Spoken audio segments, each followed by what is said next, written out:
Salut à tous, aujourd'hui on va parler de ce nouveau téléphone, l'Oppo Find X5.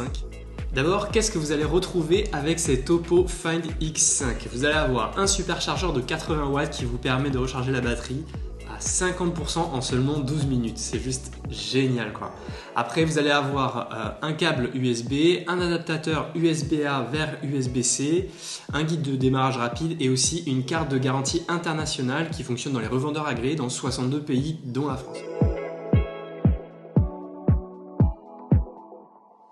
Et ensuite, il y a des petits accessoires que vous pouvez ajouter comme le chargeur AirVook 30 watts, donc ça charge un peu moins rapidement mais c'est quand même super pratique.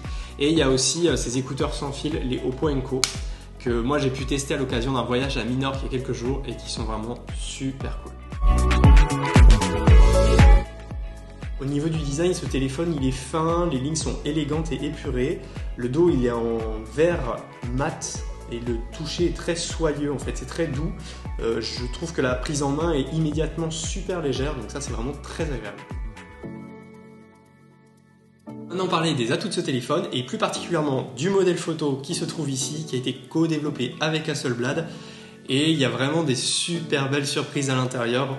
En premier lieu, ils ont vraiment travaillé sur la qualité des images dans les conditions de basse lumière et en mode nuit. Donc ça se traduit notamment par l'intégration de l'Ultra HDR et aussi de la vidéo de nuit en 4K qui est propulsée donc par la Mari Silicon X. Ça change tout par rapport à la plupart des smartphones où on voit que la qualité d'image se dégrade considérablement dès que la lumière baisse un peu. On a ensuite un écran bionique avec 1 milliard de couleurs qui est très riche en détails et qui a des transitions de couleurs qui sont très fluides. Donc ça c'est très agréable de pouvoir regarder les photos sur cet écran.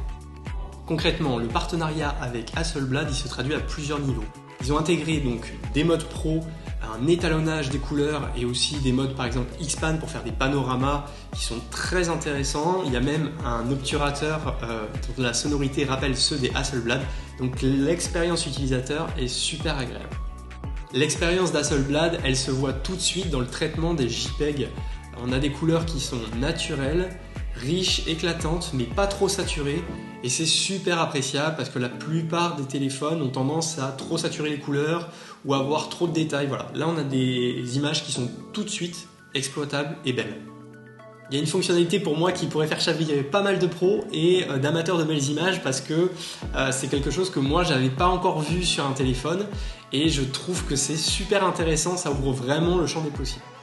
Il s'agit en fait en vidéo du mode film et ce mode en fait permet de filmer en log. Donc le mode log, pour ceux qui ne le savent pas, c'est un mode qui permet d'avoir une plage dynamique plus importante et qui permet d'avoir plus de latitude en post-traitement. Donc on va pouvoir retravailler les images ensuite en post-production.